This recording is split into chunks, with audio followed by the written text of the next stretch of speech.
Hello everybody and welcome. My name is Alistair and today we're going to be looking at the barbarian tank. Now, I usually play paladin tank, but I have been working with barbarian for a little bit because I find it quite a lot of fun to play. It's a little bit more dynamic feeling and sort of aggressive than paladin. Although I do think it is personally a little bit harder than paladin to play. The extra movement from certain powers in the new dungeon is really helpful. And so this I find is an easier tank to take through the new dungeon. So looking at it, we're just going to quickly skim over gear and stuff, and more for power setups, because there's quite a few options that I find that you can run in regards to powers. So starting off from the top here, we have got all the new gear now. Primarily the new gear is for item level, because item level is going to give us more maximum hit points.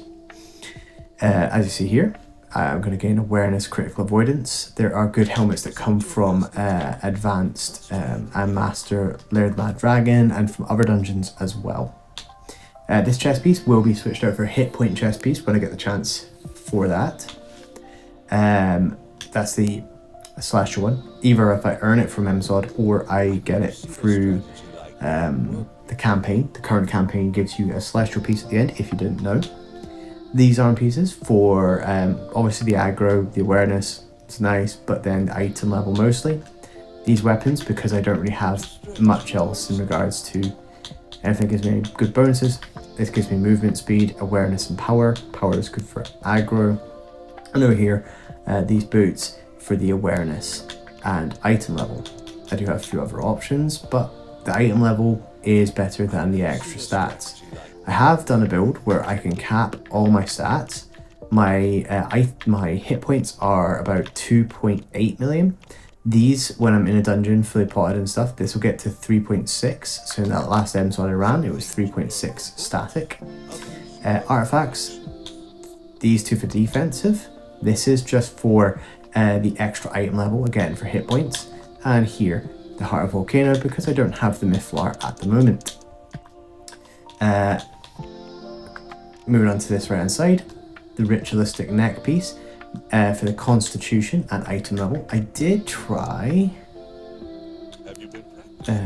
this one here, which is lower level but obviously higher constitution, and actually the hit points end up being roughly the same, and I get the set bonus on this, and the set bonus is I'm going to gain extra damage and take less damage when I use an artifact. In an artifact call, a little bit extra damage is going to help me with aggro, and a little bit more survivability is also going to help me as well.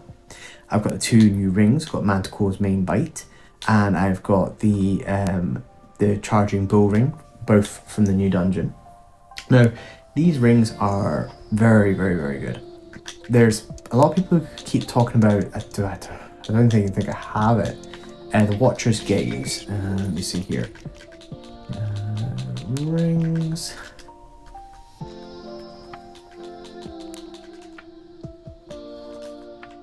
I didn't type that right. There it is, yeah. So the Watcher's Gaze. Now, this can help and does help in damage over time. But personally, I don't struggle with aggro on either of my tanks, and I don't need that ring. And you could get the Manticore main bite headpiece from Dragon Hunters and switch out this ring here for the Watcher's Gaze, and that would be your absolute maxing aggro. But I find that the Manticore main bite power isn't proccing off of the cold ticks in the new dungeon, and therefore I find that this is actually a reliable proc and is super useful, and I never lose aggro, even against some of the highest DPS when I'm using this, provided I'm awake and not falling asleep on my controller. Over here, another piece. This is going to swap to Celestial, and this, once I eventually get them, obviously this is just giving me stats, and this is giving me some stats as well, but it's going to give me a little bit more damage when I use my daily power. Over here, in fact I should probably do this. As you see, I've got tons of ratings, so I'm having to make do by getting deflect and deflect severity. Here I have got unholy protection, and I've got Bulwark of Brimstone. Rain Temper for the hit point and the reduction to damage, and movement speed over here. Go through powers last. I completed my first Master Jotun Scar with no boons at all. Not a single boon at all. As you see, I've worked a little bit here to get a few more, but overall, you don't even need boons to be a tank. It's insane how easy it is to tank a lot of the new content, because a lot of the new content, they don't rely on, like with MSOD. Moondancer, Defense of the Moondancer. Moondancer required you to have a really, really good build for that tank buster, and you still need a pally over shield to survive it. Now it's just, if you block it with your small shield, like the tank busters, if you block them with your small shield, and not your dig in, or your rage, or your divine palisade, or whatever, it just takes away the stamina and doesn't do anything else. So it feels like they've basically made stats and build obsolete for a lot of the boss mechanics, which is kind of good for people who want to farm it, but I find it's worse because it means that your build doesn't mean as much, which really annoys me. Accuracy, power over here, and over here I've got defense. I would love to have hit points, but my stronghold does not have hit points at the moment. Utility, I've got movement speed, I never really take off that.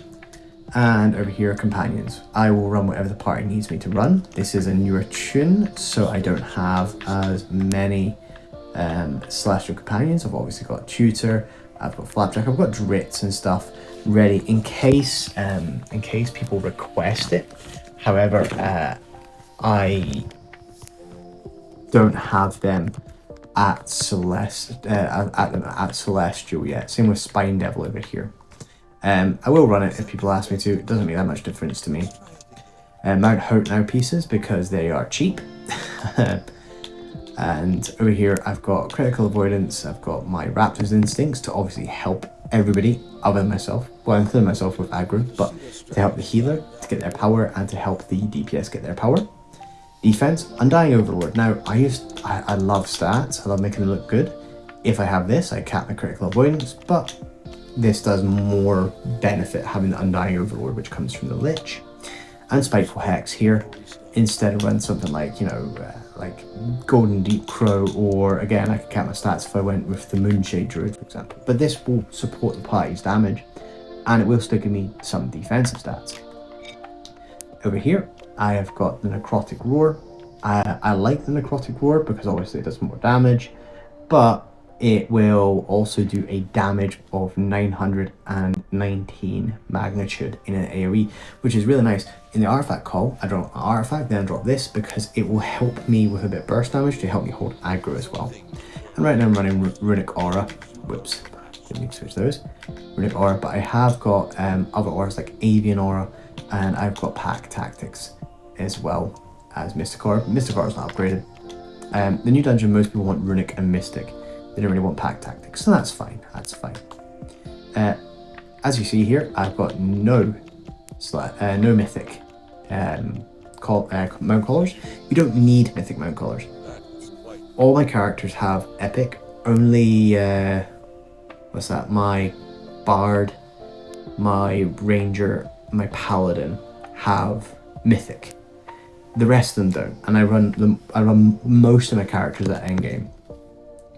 Looking at insignias here, I've got 3 guardian spirits for the hit points. I've got gladiator's skull for movement speed, and a protector's just for the stats. Now I will change these about because there's a few things like Shepherd's Devotion that I want to put on, and there are a few other bits and bobs that I might want to try out as well. As you see here, most of these are, I've got a lot of account-wide insignias. Most of my account-wide insignias are DPS ones because that covers all my classes. I've got a lot of these fortitudes, as you see, but most of them, as you see, I've got tons of like brutalities and stuff. My first run through Master Jotun Scar had 4 tanking insignias. Since then I've upgraded a load and made a few account wide, so I've got a bit more. But I did it all in DPS insignias. you really don't need tanky insignias anymore when you get this new gear, which you can acquire from the auction house if you're not running Master Jotun Scar, or you could first boss farm if you can find yourself a good group and you're a lower level to help you through it. So have a quick look at consumables. I am using Caprice, Fabricate, Awareness. I'm using Deflect because my stats, and Elixir of Steadfast Devotion. And then sometimes I will use an Invocation Blessing just to get my little bit extra. So right now, as you see, I'm at 3.445 million. Now, if I was to put on Enduring Shout, that would go up to 3.992 million. And if I was to put on my Enduring Shout along with my daily power, that would bring me to 5.058 million. Plenty of hit points there. Absolute tons. Now, we're going to have a quick look at powers. Switch this back. It's on cooldown. I can take it off cooldown this way. There we go. So, I personally, this is the powers that I run on the first boss of Jotun Sky. In fact, this is the powers that I tend to run in most dungeons right now. I will run Challenging Slash just to increase my threat and so I can hit the enemy, and Bounding Slam so I can move towards it and gain the extra damage when I'm in my rage. Now, for my aggro, I've got Come and Get It right now, because when I use Come and Get It rather than Punishing Charge, I get to free up this here. This would allow Punishing Charge to put you at the top of the threat list, which is great. However, if you don't need, if you want that freed up, you can get the extra hit points, and you can get Trample the Fallen to increase party damage when you use an encounter, whenever you hit an enemy with an encounter or daily power with a control effect, your target takes 5% more damage. So, Come and Get It is a draw-in that will trigger this Trample the Fallen. Now on my Y, I have Ignore Weakness, Ignore Weakness is just so I can get my stamina back nice and quick. In case there's a tank buster coming, hit that, got my stamina back. Allows me to block more and to reliably take a bit more damage. However, I will swap this out for maximizing my damage buffs to takedown. Because, well, like if I've got a good healer, I don't really need Ignore Weakness on, and I could put Takedown on. I put Takedown on, and that goes with the feat here. Takedown now increases target's damage taken by physical attacks by 5% for 10 seconds. This is great. However, that's physical damage. If I'm in a party full of warlocks, I won't bother with Takedown. There's literally no point at all. And I'll just allow myself to have that little bit more survivability. And if you're really struggling with aggro, you can use Punishing Charge and Come and Get It together with this feat. And that means you've got an AoE and a single target, which puts you to the top of the threat list. So Punishing Charge on the boss at the start of the artifact call, and then Come and Get It at the end of the artifact call. And then if you're still struggling, the Punishing Charge should be off cooldown relatively quickly. The last one is Mighty Leap. I love this in the new dungeon. It allows me to, like the Basilisk for example, I can jump past the Basilisk, it ignores the control effect, I can move onto my cleanses, I can move over to totems. I absolutely love Mighty Leap. However, there are plenty of other things you could do. You could use Not So Fast, along with this feat down hit on the move, which allows you to help you and the party members to move faster for 4 seconds, so it gives them a little bit of burst speed. But with the Barbarian, there is tons and tons and tons of different options you could use and still viably be able to hold aggro, as you see here, nominal battle strike, and increase your survivability. It's really, really cool. Battle High, I use this in MJOT, the last boss with the hypos, because everybody gets more hit points and it really helps with that survivability.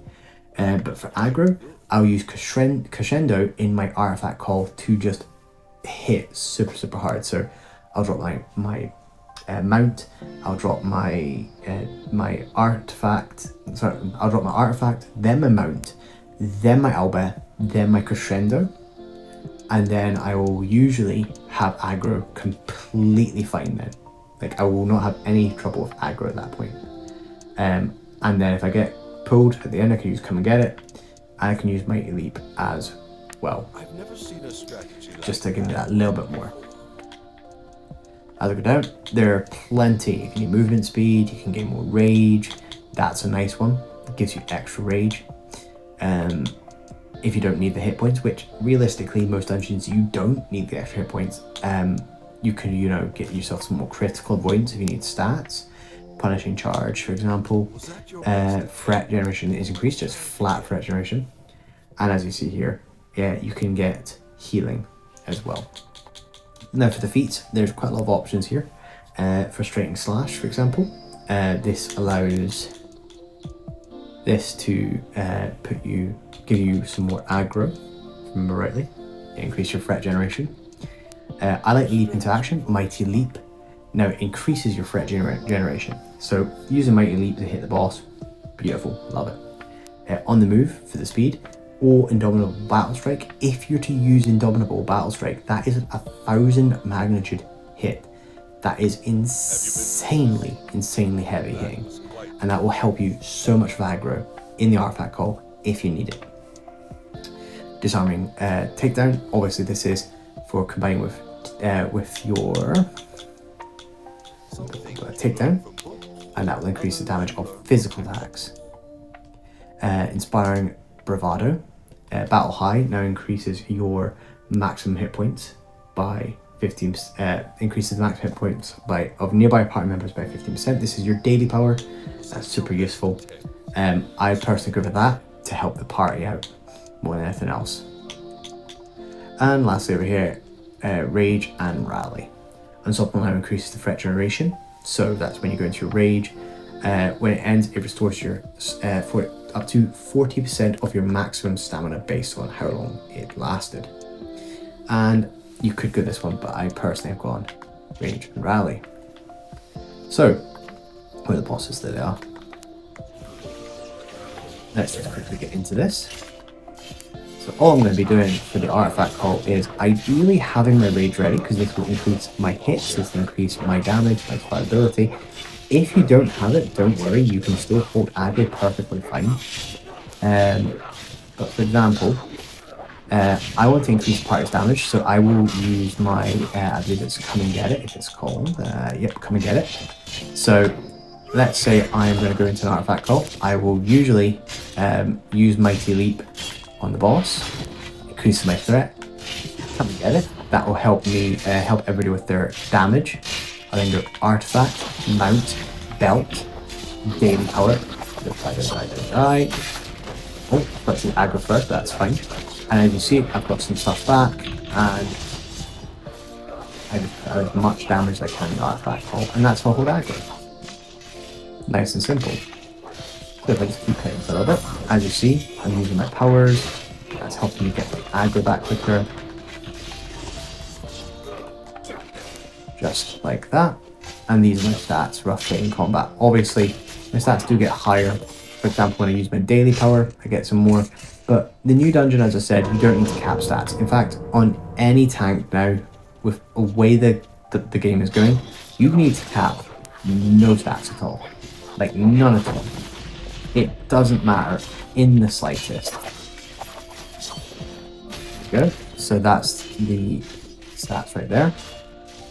Now, the defense can go a little bit higher when my Lycera procs on the back page.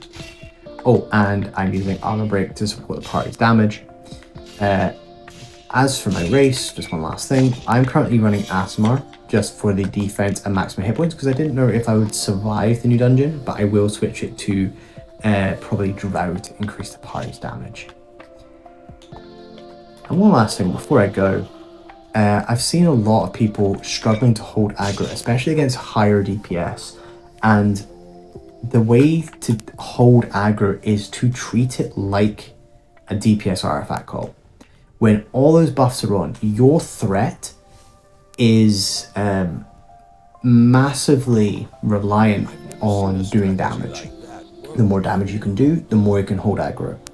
So during that artifact call, putting out as many magnitude damage as physically possible is how you hold it. And so having an actual rotation to do it works great.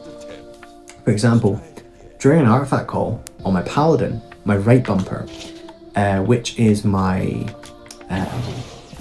angel wings, that there will hold aggro perfectly fine for me. I have no issues at all just holding that down during the artifact call because it gives me 100 mana to hit over time. But just to be on the safe side for coming out of the artifact call, I will still use my baby power going into it, giving me, I think it's a 1,800 mana to hit. I'll use an Alga as well. And I won't even need to use a smite or anything. I'll just hold aggro, and then I'll have my, I believe it's my Vowed Energy. It's one of the ones that you don't require divinity cost to use. And I hit with my maximum divinity gloves, and I'm perfectly fine. I have no issue with that. Same on the barbarian. I am going to be having a little look at the fighter tank at some point. I've not personally played it that much. I really should give it a try, but that is one for another day. Thank you very much for watching.